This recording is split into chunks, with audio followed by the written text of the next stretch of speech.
a ceremony in Kiev to commemorate 70 years since Joseph Stalin deported Tatars from Crimea. The service comes after Crimean authorities banned a mass mourning march. Earlier, Russian President Vladimir Putin signaled to the Crimean Tatars that they must accept their future with Russia after Moscow annexed their Black Sea homeland from Ukraine in March. The spiritual leader of the Tatars wants no part of it. Есть разные суждения относительно того, сколько продлится этот оккупационный режим. Opinions differ as to how long this occupation will last. We really hope it won't be for long.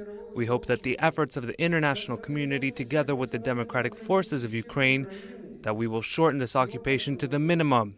And I hope that in the nearest future, Crimean Tatars will have a new date to celebrate, that of the end of the occupation. Ukraine's Prime Minister Arseny Yatsenyuk says the Tatars are resilient. We are on the side of good. Stalin and Bolsheviks thought that through deportation they could destroy Crimean Tartars. Never. These people have destroyed the regime that deported them and which humiliated them. Crimean Tatars exist. Bolsheviks, Stalin, and the rest of them do not, and this is how it will be. Crimean Tatars boycotted the March 16th annexation referendum and said they do not recognize Russia's authority.